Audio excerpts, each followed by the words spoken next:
Oke teman-teman Independent Training, kembali lagi di channel Independent Training dan kali ini kita akan melanjutkan cek dulu video sebelumnya terkait tentang pencatatan investasi saham.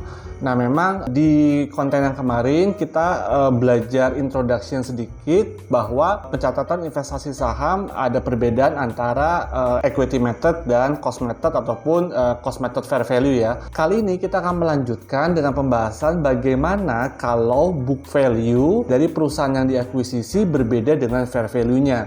Memang untuk yang konten kemarin itu dibuat simplified bahwa book value dan fair value posisinya sama, dan kali ini kita akan lebih kepada case yang realistik bahwa IFRS meminta bahwa pada saat kita mengakuisisi maka book value itu harus di-adjust ke fair value. Nah sekarang kita akan lihat bagaimana kondisi pencatatannya apabila terdapat ekses perbedaan antara book value dan fair value. Tapi sebelum itu teman-teman jangan lupa untuk subscribe, like, dan komen ya. Nah, kita masuk ke dalam case yang lanjutan dari kemarin. Jadi ada perusahaan PEM dan perusahaan Sun, di mana PEM itu adalah parent company yang mengakuisisi Sun sebanyak 30%. Nah, sekarang kita akan lanjut alokasi apabila terdapat perbedaan book value dan fair value ya. Nah, sekarang ini adalah perbandingan antara book value dan fair value. Kalau kita lihat di sini ada total asetnya 15.000 atau dalam case ini mungkin dibuat simplifikasi karena ini mungkin 15 juta dan fair value-nya adalah sebesar 18.800. Kemudian total liability dan stockholder equity-nya SE di sini adalah stockholder equity sebesar 15 juta untuk book value-nya. Kita notice ada beberapa yang berbeda, diantaranya adalah inventory, book value-nya 3.000 dan fair value-nya 4.000 setelah di-adjust to fair value. Other current asset juga berbeda, book value-nya 3.300 dan fair value-nya 3.100. Equipment net-nya berbeda juga, book value-nya 5.000 dan fair value-nya 8.000. Satu lagi yang berbeda itu adalah di not payable, untuk book value-nya sebesar 2.000 dan fair value-nya sebesar 1.800 ya. Nah, ini adalah statement of financial position dari posisi perbedaan book value dan fair value perusahaan si Sun ya. Nah, saat itu berarti yang diakuisisi sebanyak 30% dari perusahaan si PEM ya. Nah, sekarang kita melihat ada fakta perbedaan antara book value dan fair value. Nah, sekarang bagaimana kita akan, kalau bukunya BIMS dia bilang how to assign-nya eksesnya tadi ya. Nah sekarang kita lihat perhitungannya terlebih dahulu. Investment insight-nya adalah sebesar 5 juta ya, atau disederhanakan jadi 5.000.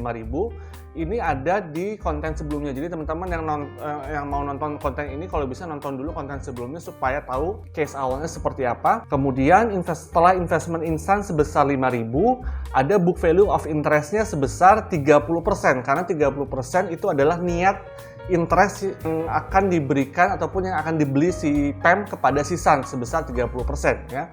Nah, di sini kita sudah tidak lagi membahas 30% itu adalah cost method ataupun equity method karena itu sudah kita bahas kemarin. Nah, pertanyaannya adalah 30% dikali 12 juta. Ya, 13 juta itu adalah tentu equity dari si Sun.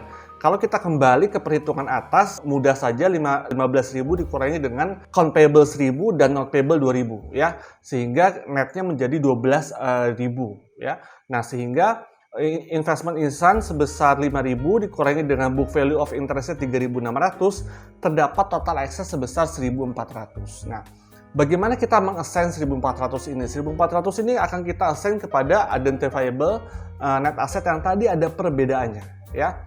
Kita inventarisir satu persatu. Yang pertama adalah inventory. Inventory menurut fair value 4.000 dikurangi dengan book value 3.000 di-assign dengan interestnya sebesar 30% menghasilkan 300. Other current asset menurut fair value 3.100, menurut book value 3.300. Interestnya 30% dari si PEM ke Sun, maka ada minus 60. Minus 60 kenapa? Karena ini adalah overvalued dari book value. Perusahaan mencatat terlalu tinggi pencatatan bukunya, sementara fair value-nya jauh lebih rendah. Equipment dari fair value 5.000, book value-nya equipment dari fair value 8.000, mohon maaf, book value-nya 5.000, ini tidak jadi masalah, dia plus 900. Not payable dari 1.800, fair value-nya, book value-nya 2.000 sebesar, maka assign-nya adalah 60 ya. Nah, total assign identifiable net asset adalah sebesar 1.200. Di sini sudah ada angka baru sebesar 1.200. Tadi kita note bahwa total access yang pertama adalah 1.400. Setelah kita assign terhadap identifiable net asset sebesar 1.200, maka masih tersisa remain, masih ada sisa saldo sebesar 200. Nah, 200 ini yang akan kita assign kepada goodwill. Nah, jadi kalau kita boleh ambil kesimpulan sementara ini, apabila terdapat perbedaan antara book value dan fair value, segera assign terhadap identifiable net asset. Berapa kita identifiable net asset yang kita assign-kan sesuai dengan persentase dari kepemilikan interestnya, ya. Nah, setelah dialokasikan sesuai dengan kepemilikan interestnya, apabila masih terdapat sisa, maka kita akan masukkan kepada akun yang namanya goodwill tadi, ya. Nah, di sini dicatat goodwill sebesar 200 sehingga equal sekarang total excess of cost over book value-nya adalah sebesar 1.400, ya. Matching dengan perhitungan yang di awal, 5.000 dikurangi dengan 3.600 sama dengan 1.400. Nah, sekarang 1.400-nya sudah habis, dialokasikan ke dalam dua kelompok besar. Yang pertama adalah identifiable net asset yang terdiri dari inventory, other current asset, equipment, dan notes payable. Dan sisanya kita alokasikan kepada goodwill, ya. Nah, sekarang bagaimana pencatatan akuntansinya kita lihat. Oh iya, sebelum sampai sana teman-teman jangan lupa ada informasi tambahan. Sisan, kita sebut aja anak, membayar dividen sebesar 1 juta pada tanggal 1 Juli dan Sisan juga menghasilkan laba bersih sebesar 3 juta. Nah, di sini ada pencatatan, ada informasi tambahan terkait tentang amortisasi. Untuk inventory, dia ternyata yang tadi dibahas di atas, dia sudah dijual di tahun berjalan. Other current asset, dia sudah dispose di current berjalan juga. Equipment depreciated 20 tahun, rate-nya 5% karena setahun jadinya 5%. Not payable, due-nya 5 tahun ke depan, amortization rate-nya 20% karena setahun dia jadi 20%, ya. 5 tahun habis, ya. Nah, kita lihat pencatatannya bagaimana. Yang pertama dan kedua ini tidak berbeda dengan pencatatan sebelumnya. Cash pada investment insan, ya. Kalau teman-teman perhatikan cara mencatat dia record dividennya, teman-teman sudah bisa merecognize bahwa ini adalah equity method. Karena kalau dia cost method, dia pasti mencatatnya dividen income.